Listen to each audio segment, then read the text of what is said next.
Good morning, learners. I hope you all are doing great and in the pink of health. I welcome each and every one of you to India's one of the largest learning platform, that is Vedantu. Well, someone said it very correctly.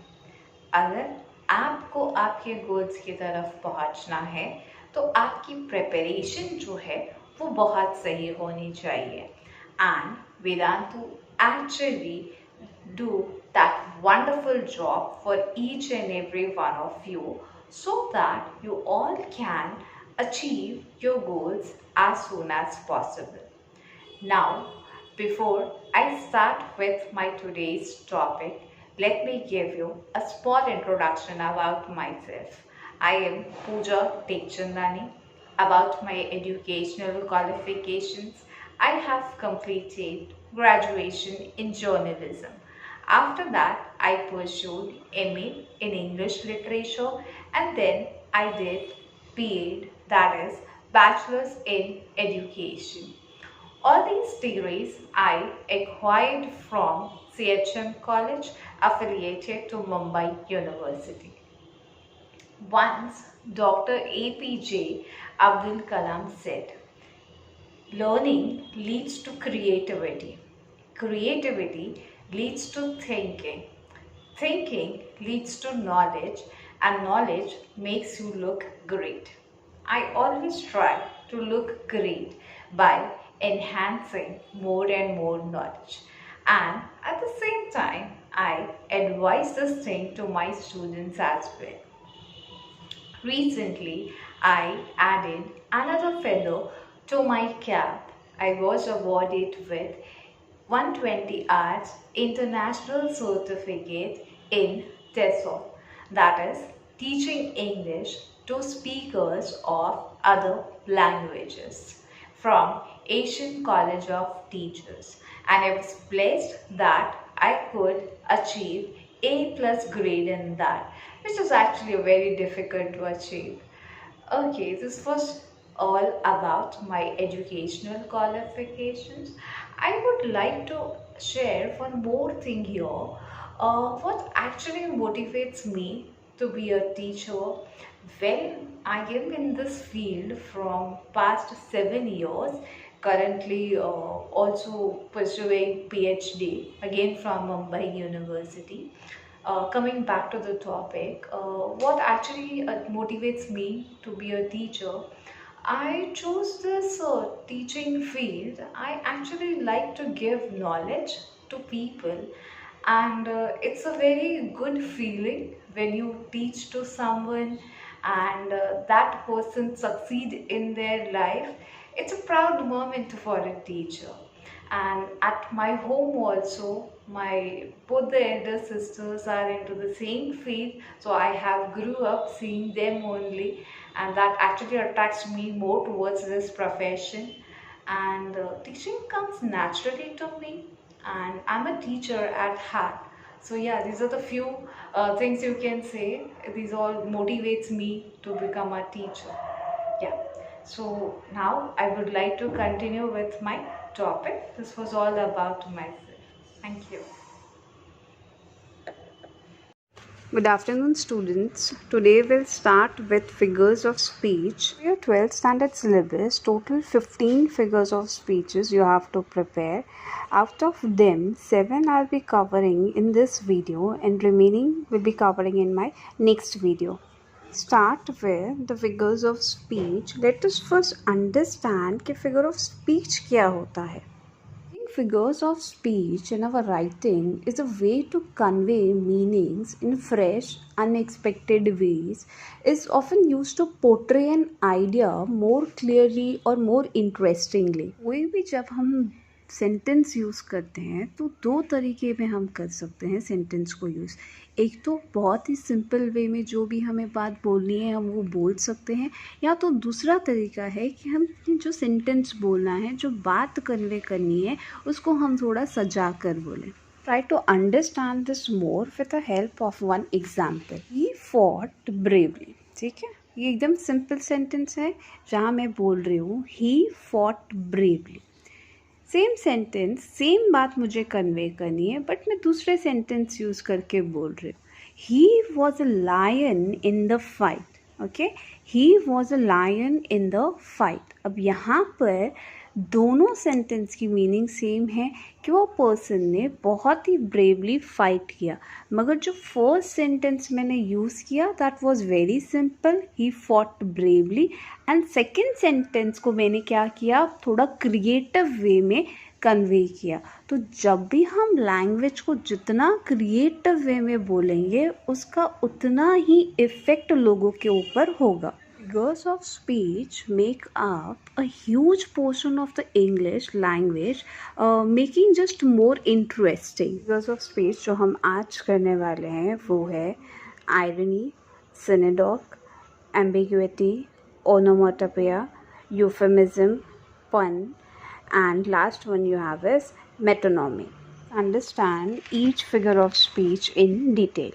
Figure of speech जो हम आज cover करने वाले हैं वो है irony. Irony का normal meaning क्या है, ऑपोजिट. ठीक है, the expression of one's meaning by using language that normally signifies the opposite. यहाँ क्या दिया हुआ है, अ मैनर ऑफ स्पीकिंग और writing that is disposed through all kinds of literature. Irony consists of saying one thing while you mean another. अब irony is a figure of speech which is there in a contradiction of expectations between what is said and what is really meant. Simple words हम irony को ऐसे define कर सकते हैं कि जो भी sentence दिया गया है उसका जो meaning है that is absolutely opposite of it. Understand with the help of given examples. अब first example मैंने क्या दिया हुआ है, his argument was as clear as mud. Now mud कभी clear हो सकती है क्या, नहीं हो सकती, बट मैंने सेंटेंस में क्या दिया है, his argument was as clear as mud. तो मैंने क्या बताया, आयरनी एक ऐसे फिगर ऑफ स्पीच है जहाँ पर सेंटेंस में जो दिया हुआ है उसका मतलब एकदम ऑपोजिट निकल रहा है. एग्जाम्पल यहाँ मैंने क्या दिया है, अ pilot has a fear of heights. Now this situation is ironic. काफ़ी अलग दिया हुआ है कि ऐसा हो सकता है क्या कि पायलट को हाइट्स का फियर हो, अगर उसको हाइट का फियर होगा तो वो प्लेन कैसे चलाएगा. So this situation is ironic because airplane pilots spend most of their time at work high in the air. Example which I have given is, a man works hard for many years to save for retirement. On his last day of work, he is given a lottery ticket worth millions. The unexpected riches are ironic because the man lived a frugal life, assuming he would have to work hard to earn enough to retire. Speech we have is synecdoche, a figure of speech in which a part is made to represent the whole or vice versa. तो यहाँ पर क्या होता है, it is a literary device in which the part is named but the whole is meant or understood. Simple example देती हूँ, वहाँ पर स्लाइड पे मेंशन नहीं है. Example is, has Tina got wheels. Okay, I repeat, has Tina got wheels. अब क्या टीना के पास व्हील्स है, मैं ये पूछ रही हूँ. अब व्हील्स का मतलब यहाँ पर क्या है, व्हील्स का मतलब है कि क्या टीना के पास कोई कार है या उसके पास बाईसाइकिल है, टू व्हीलर है, ये मतलब है यहाँ पर व्हील्स का. तो यहाँ पर मैंने क्या किया, एक पूरी चीज़ मैंने नहीं बोली बट उसका एक पार्ट मैंने बोला. जैसे कि कार के बारे में मैंने बोला कि क्या उसके पास व्हील्स हैं, क्या उसके पास बाईसाइकिल है, क्या उसके पास टू व्हीलर है. तो यहाँ पर मैंने क्या किया, सिर्फ उसका पार्ट यूज़ किया है जिसका मीनिंग क्या कन्वे कर रहा है कि उसके पास कार या तो फिर उसके पास बाईसाइकिल है. इस फिगर ऑफ स्पीच को हम ज़्यादा एग्जाम्पल के थ्रू समझते हैं. अब फर्स्ट एग्जाम्पल मैंने क्या दिया है, he is out earning the bread and butter. अब ये जो ब्रेड एंड बटर है दिस इज़ पार्ट, ठीक है, जबकि वो ब्रेड एंड बटर से वो पर्सन क्या करेगा, जो भी उसके पास वेजेस आएंगे उसमें से सारी चीज़ें वो परचेज कर सकता है. So the term bread and butter refers to all the things that one can buy with their wages. Example is, I bought myself a new set of wheels to travel to work every day. अब यहाँ पर मैंने क्या लिखा है, a new set of wheels to travel. Again यहाँ पर wheel का मतलब क्या आता है कि मैंने अपने लिए व्हीकल परचेस किया है ताकि मैं क्या करूँ, एवरी डे वर्क पर जा सकूँ. Sentence what you have here is, a boy has been admitted to the hospital. The nurse says he is in good hands. Now यहाँ पर the boy is not literally being taken care of by good hands. Rather he is being taken care of by an entire hospital system, including nurses, assistants, doctors and many others. Speech जो हम पढ़ने वाले हैं वो है ambiguity. अब ambiguity का मतलब क्या है, quality of being open to more than one interpretation. Say for example कोई भी एक सेंटेंस दिया हुआ है, उस सेंटेंस का सिर्फ एक ही मतलब नहीं निकल रहा है बल्कि एक से ज़्यादा मतलब उसके निकल रहे हैं, इसको हम बोलते हैं एम्बिग्विटी. अब let us understand what is written here. Ambiguity is a statement or sentence which could have been more than one possible interpretation. It is up to the listener or reader to determine what the true interpretation could be. अब यहाँ पर क्या बोला गया है कि वो जो रीडर है, जो लिस्नर है, उसके ऊपर है कि वो क्या मतलब उसका निकाल रहा है.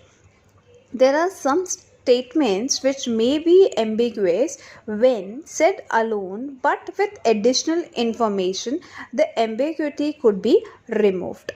सेंटेंस में अगर हम ज़्यादा इंफॉर्मेशन डाल रहे हैं तो वहाँ पर क्या होगा, ambiguity could be removed. यहाँ पर फर्स्ट एग्जाम्पल मैंने क्या दिया हुआ है, the bark was painful. Okay, this is your sentence. The bark was painful could mean a tree's bark was rough or a dog's bark communicated pain or hurt the listener's ear. ये bark का मतलब क्या है यहाँ पर वो ठीक से स्पेसिफाई नहीं किया गया है सेंटेंस में, तो this is a perfect example of ambiguity. Went out in the woods and found a bat. ठीक है, I went out in the woods and found a bat. अब यहाँ पर मैं कौन से बैट की बात कर रही हूँ वो तो मैंने स्पेसिफाई नहीं किया है. वॉज इट अ लिटिल फरी विंग्ड क्रिएचर और it was a baseball bat, वो मैंने स्पेसिफाई नहीं किया है. तो जहाँ हमारी आइडिया क्लियर नहीं है, जहाँ एक से ज़्यादा मतलब बन रहे हैं, इसको हम बोल रहे हैं ambiguity figure of speech. Farmer who shot elephant found dead.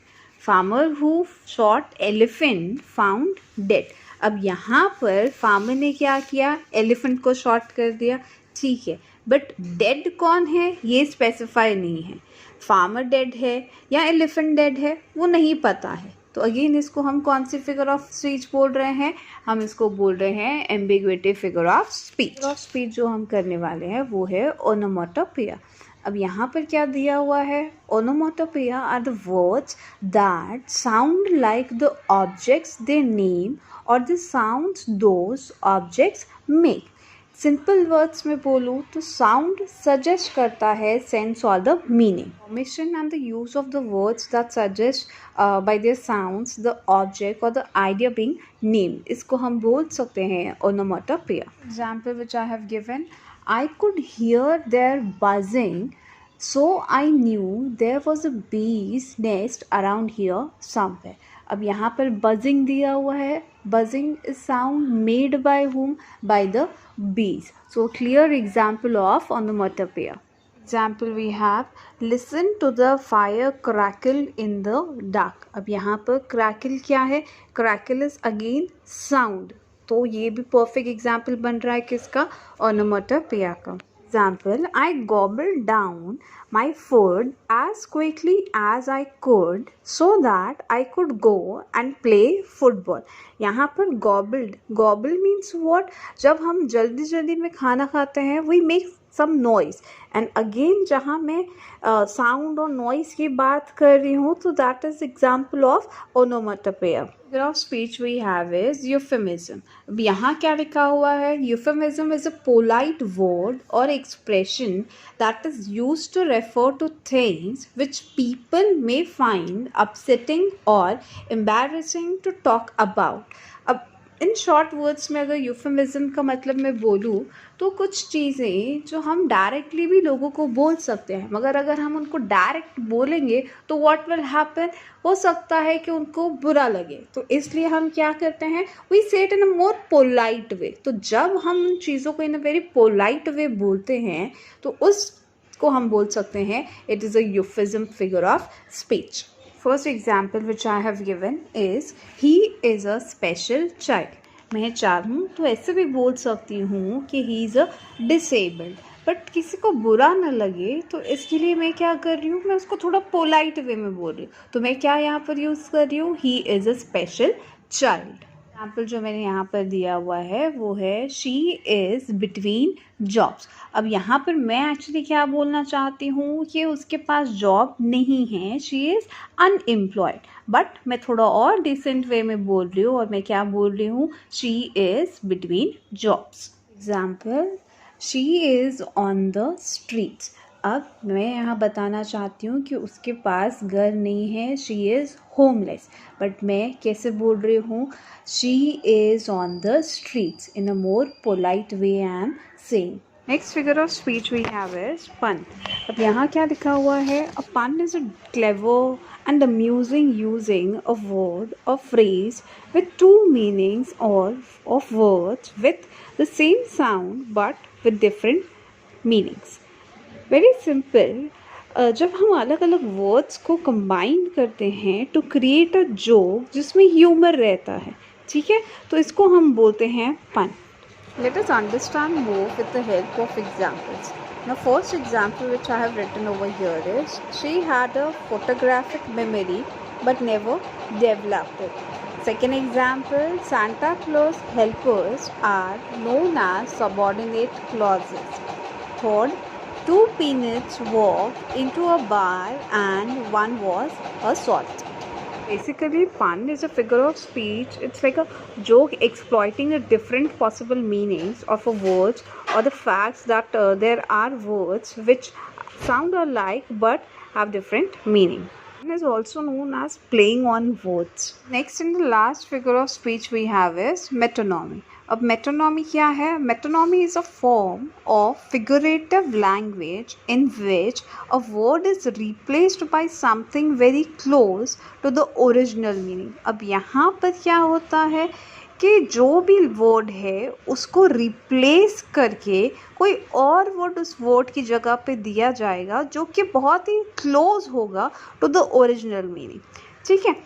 First example जो दिया हुआ है यहाँ पर, let me give you a hand. अब इसका मतलब क्या है कि मैं तुम्हें हेल्प करना चाहती हूँ। Let me give you a hand, that means hand यहाँ पर मतलब क्या बता रहा है, हेल्प का मतलब वो बता रहा है। तो let me give you a hand. Example जो है वो है, it seems like people will do what ever Hollywood says is cool. यहाँ पर मैं क्या बोलना चाहती हूँ कि जो भी सेलिब्रिटीज़ या जो भी हीरो हीरोइंस वहाँ पर हॉलीवुड में चीज़ें कर रहे हैं वो सारी चीज़ें लोग फॉलो करेंगे। अब यहाँ पर हॉलीवुड का मतलब क्या है, Hollywood celebrities and hero heroines के बारे में मैं बोल रही हूँ। तो मैंने डायरेक्ट उनके बारे में नहीं बोला है, बट मैंने उनके जगह पे एक क्लोज वर्ड जो उनको रिलेट करता है, that is Hollywood. And Hollywood refers to what? Hollywood refers to the film industry. The last example जो मैंने दिया है, the team needs some new blood if it's going to win the next season. अब यहाँ पर new blood is what? Not that normal new blood. Over here, new blood means new people or the fresh ideas we need. Let us do a very quick revision of figures of speech जो भी हमने आज किए हैं। सबसे पहले हमने किया irony. Irony figure of speech क्या है कि जो भी सेंटेंस में लिखा गया है उसका मतलब जो होगा वो बिल्कुल भी ऑपोजिट होगा। एग्जाम्पल मैंने आपको एक करवाया था, a pilot has a fear of heights. Now again this is not possible. अगर पायलट को हाइट का फियर रहेगा तो वो प्लेन कैसे चलाएगा, and most of his time he spends where, he spends in the air. Figure of speech जो हमने की वो है यूफेमिज्म। अब यूफेमिज्म का मतलब क्या है? यूफेमिज्म का मतलब ये है कि जब हमें कुछ किसी पर्सन को कन्वे करना है एंड हो सकता है कि जो हम कन्वे कर रहे हैं वो थोड़ा हार्श वर्ड हो, तो यहाँ पर हम क्या करेंगे? We will not use any harsh word और हार्श लैंग्वेज। यहाँ पर हम बहुत ही पोलाइट वर्ड्स यूज़ करके सामने वाले पर्सन को वही चीज़ कन्वे करेंगे। एग्जाम्पल मैंने यहाँ पर दिया था, he is a special child, instead of saying he is a disabled। तो मैंने यहाँ पर disabled वर्ड ना यूज़ करके मैंने कौन सा वर्ड यूज़ किया? he is a special child। और स्पीच जो हमने की थी दैट इज सिनेडॉकी। अब सिनेडॉकी में क्या है कि मैं कोई भी चीज़ पूरी नहीं बोल रही बट उसका कुछ पार्ट बोल रही हूँ, that is known as synecdoche. Example जो हमने किया था, I bought myself a new set of wheels to travel to work every day। यहाँ पर मुझे क्या बताना है? मुझे ये बताना है कि मैंने न्यू व्हीकल लिया है वर्क प्लेस पे जाने के लिए। तो यहाँ पर क्या हुआ? मैंने व्हील्स वर्ड यूज़ किया बट मैंने कार या बाईसाइकिल यूज़ नहीं किया। नेक्स्ट फिगर ऑफ स्पीच जो है वो है एम्बिग्यूटी। एम्बिग्यूटी का मतलब मैंने आपको बताया, quality of being open to more than one interpretation. एक सेंटेंस में जहाँ एक से ज़्यादा इंटरप्रिटेशन निकले उसको हम बोल सकते हैं एम्बिग्यूटी। अब एक एग्जाम्पल जो मैंने आपको करवाया था वो था, farmer who shot elephant found dead. Farmer who shot elephant found dead. अब कौन मर गया है? यहाँ पर मैंने वो तो नहीं बताया, एलिफेंट मर गई जिसको फार्मर ने शॉट किया था या फार्मर खुद मर गया, वो मैंने स्पेसिफाई नहीं किया। तो ऐसे सेंटेंस को हम बोलेंगे ambiguity figure of speech. Speech जो हमने किया very simple one, that is onomatopoeia. अब यहाँ क्या हो रहा है? साउंड सजेस्ट द सेंस और द मीनिंग। और जो एग्जाम्पल हमने यहाँ पर किया था that was, I could hear there buzzing. अब यहाँ बजिंग में किसके लिए बोल रही हूँ? यहाँ पर बजिंग में बीस के लिए बोल रही हूँ। तो again this becomes your example of onomatopoeia। Next and the last figure of speech we have is metonymy. अब मेटोनॉमी फिगर ऑफ स्पीच में क्या है? मेटोनॉमी में जहाँ हम एक्चुअल वर्ड नहीं यूज़ कर रहे हैं बट उसकी जगह पे हम क्या करें, उस वर्ड को रिप्लेस करके और कोई वर्ड जो उसी के ही क्लोज हो वो वर्ड हम यूज़ करते हैं, इसको हम बोलते हैं मेटोनॉमी। अब मेटोनॉमी का एग्जाम्पल मैंने जो दिया था, let me give you a hand. यहाँ पर हैंड वो मैं क्या मतलब बताना चाहती हूँ कि लेट मी हेल्प यू। तो मैं ये चीज़ नहीं बोल के मैं क्या बोल रही हूँ, let me give you a hand. Hope all the 7 figures of speech are very clear to you. If you have any doubt, you can text it to me.